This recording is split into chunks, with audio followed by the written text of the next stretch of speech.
Hi guys, it's Lizzie from the Academy team and this is the Sony A7C-R. Yes, you guessed it, keeping with the same theme as Sony's other A7 cameras, the R is all about the resolution, and that's where this camera could be pretty special. So let me tell you all about it. We have a 61 megapixel full frame BSI XMR-R CMOS sensor with the Bion Z XR processor and AI processing unit. An ISO range of 100 to 32,000, which is expandable up to ISO 50 to 102,400 in stills.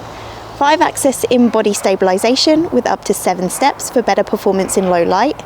Consistently accurate exposure and color reproduction no matter your shooting scene.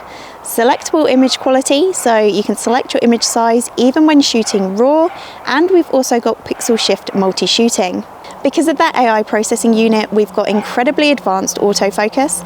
Much like that on the A7R5, we've got enhanced recognition and tracking performance for things like human pose estimation, animals, birds, cars, trains, airplanes, and insects. We've got 693 phase detection AF points, which cover 79% of the frame and offer you high precision focusing in low light, down to -4 EV. Up to 8 frames per second continuous shooting with both AF/AE tracking and an improved buffer memory, so you can shoot over 1,000 JPEGs or 36 RAWs or 32 RAW and JPEGs. When it comes to video, we've got 4K 60 full frame recording with full pixel readout without binning, 4K 30, which is oversampled from 6.2K in Super 35mm format, Full HD up to 120 frames per second, along with creative looks, X-Cinetone, log recording with LUTs, and digital audio interface support up to 4-channel audio recording.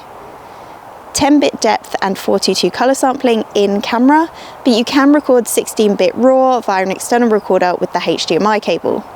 We've also got in-camera time-lapse creation, auto-framing, focus map, breathing compensation, and more. 61 megapixels really is no joke. It just gives you so much freedom when it comes to in-camera or post-production cropping of your image, especially if you still want something that's going to be usable for either print or screen, because you're still left with something that's pretty high res at the end of all that cropping. So where could this be useful? Well, how about here, when you're faced with some pretty epic landscape views, but you may be limited on lens choice, or you just want that flexibility and that freedom to create what you want after you've taken the shot. And I know I'm going to find that incredibly useful.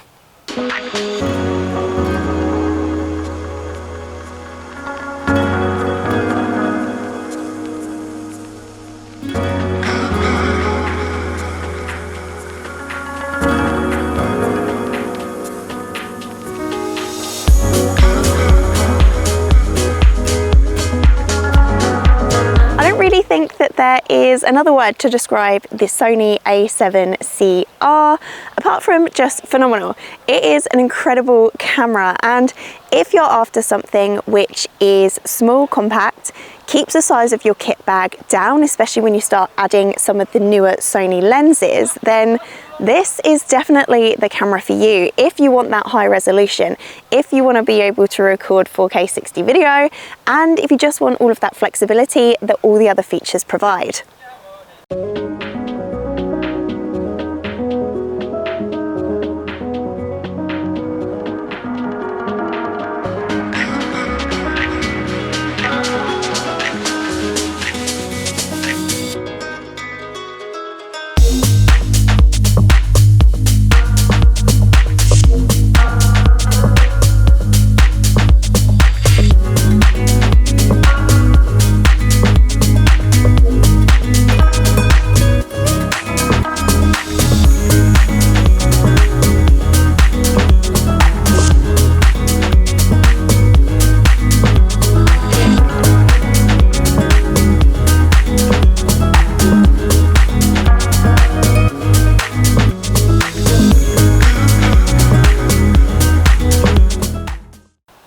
if you'd like to find out any more information on the Sony a7CR, then head on over to jessops.com now, or pop into your nearest store where one of our experts will be more than happy to help. I hope you've enjoyed this video. If you have, please give it a like. Don't forget to hit subscribe and smash that bell icon so you can stay up to date on all of our latest content. That's it from me. Thank you so much for watching, and I'll catch you on the next one. Bye.